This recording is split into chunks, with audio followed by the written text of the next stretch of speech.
Hello everyone, welcome to back my channel. I hope everyone is having a wonderful day.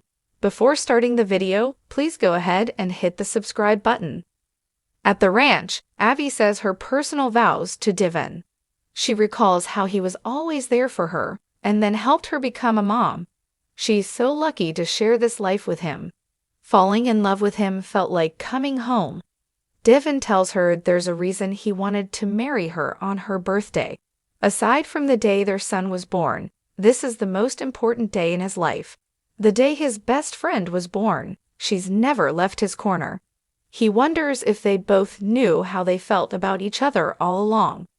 You are my absolute everything, pretty lady. Dom brings the rings, and Abby and Divin place them on each other's fingers. Abby and Divin exchange "I-dos," and the officiant pronounces them husband and wife.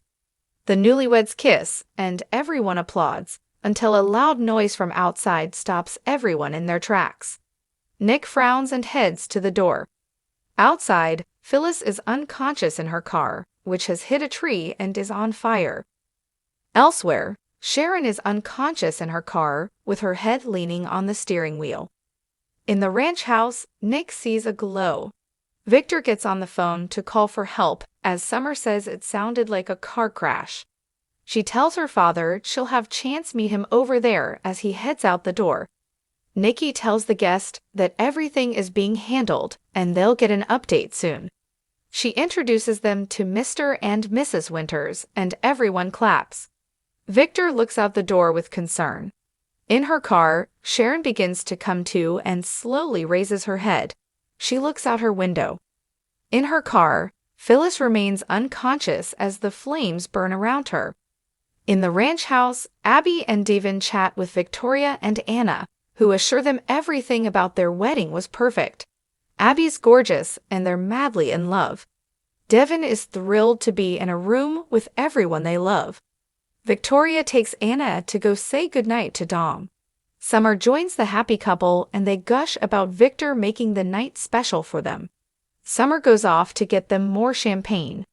Meanwhile, Ashley and Tracy watch Diane walking around with a glass of bubbly. Ashley wonders what that bitch is doing there. Jack approaches Diane and asks what she's doing at a family wedding, a family that she's no longer a part of. Diane says her name was on the invitation alongside his. Jack bicker with her about it until Kyle walks up and calls her Diane. She gawps. "What? I'm not even your mother anymore." Kyle says she came back to town for a company and money, not him. He doesn't have a mother, she died. Jack tells her to leave right now. Diane tips her glass in Victor's direction and he tips his back. Outside, Sharon tries to start the car, but it won't go. She mutters about her phone and then gets out of the vehicle. Suddenly, she notices the flames across the way. Nick and Chance arrive at Phyllis' car and call out to her while trying to open the locked car doors. She remains unconscious as the fire burns all around. In the ranch house, Harmony tells Abby her vows touched her heart. Divin's found his true partner and she's so pleased for him. Ashley agrees, she couldn't want more for her daughter. Talk turns to Tucker. Abby says her dad wouldn't let him near the place, and Devin notes he hasn't reached out in months. Fine by me. Nearby, Nikki tells Jack to say the word and she'll have Diane thrown out. Jack says she'd like nothing better than to play the victim. He moans that he should have seen this coming. He's getting what he deserves. Nikki says wishing you could go back in time and change things is a special kind of misery. Jack quips, "Are we talking about you and Victor now?" Nikki's not amused. Across the room, Victor approaches Diane, who complains about him ratting her out to Kyle. He says he did it because he didn't trust her. She asks if he does now. He tells her Glissade is hers, if she still wants it. Diane says of course she does.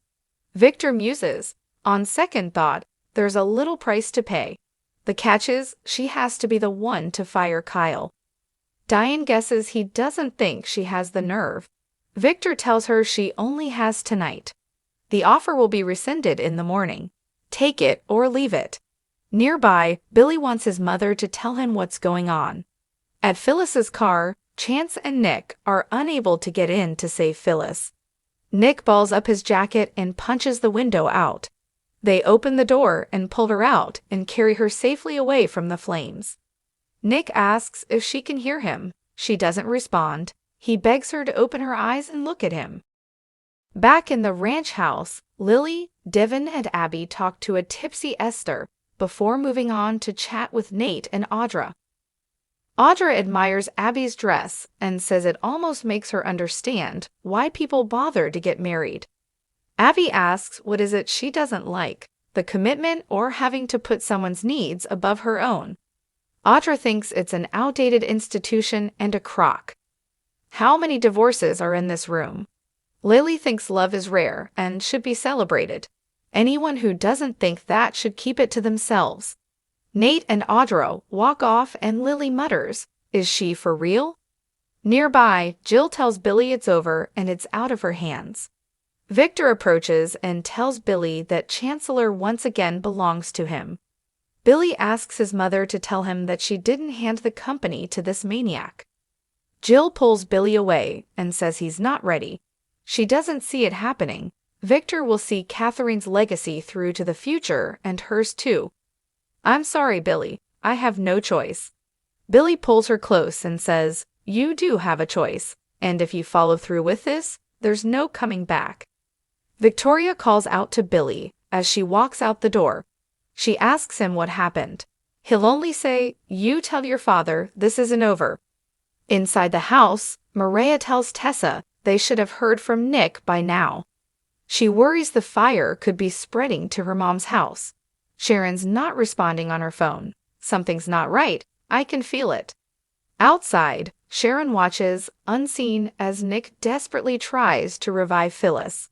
Her eyes widen and she whispers, "My God, what have I done?" In the ranch, Summer takes a call from Nick, who asks if she's away from the other guests. Summer moves and says she is now. Nick tells her that her mother was in an accident and is on her way to the hospital. She asks if she is okay. Nick says they both know she's tough. She'll get through this. Summer exhales and says she's heading to the hospital. Nick asks her to call Daniel and have him go with her. He'll meet her at Memorial. Summer asks, "Dad, Mom's going to be okay, isn't she?" Nick pauses before saying, "Yeah, always. I'll see you there." After disconnecting, Nick rejoins Chance, who tells him there are 2 sets of tire marks. It looks like somebody veered into Phyllis Lane. Nick rages about them just leaving her there. What kind of sick person does something like this? Sharon lets herself into her house, calls out for Faith, and when she gets no answer, she sits and screams into a throw pillow. Hallucination Nick appears and tells her things have gone too far. She has to deal with this. Phyllis' car is totaled. She's hurt and unconscious. Sharon hollers that she'll be okay. Hallucination Nick asks her how much more damage she'll do to hide her secret. At the ranch, Victor gets an update from Nick. He tells Nikki that Phyllis was in a bad accident and has gone to the hospital. They must keep it from the other guests so as not to mar Devin and Abby's special day. They make their way back to the gathering and Victor makes a toast to the newlyweds. "May you live happily ever after." Abby and Devin kiss. At Sharon's place, she doesn't want to hear this. Hallucination Nick says he's on her side. Always. She hopes so. He says Phyllis could die. She may already be gone. First Heather, now Phyllis. Now Daniel's the victim. He lost Heather and could lose his mother. I know you don't want that for him. Sharon hollers at him to stop acting like it's all her fault. She spots her phone and notes, "That's where I left it." Nick asks if that's what matters to her now, her phone. Sharon doesn't remember leaving it there. She doesn't remember the crash. Nick says she's having blackouts because she can't handle this. Anne knows she's terrified because Phyllis is relentless, and she should be. She could take it all away. Sharon asks, "What if it was me? I wanted to shut Phyllis up for good. What if I did it? What if I killed Phyllis too?"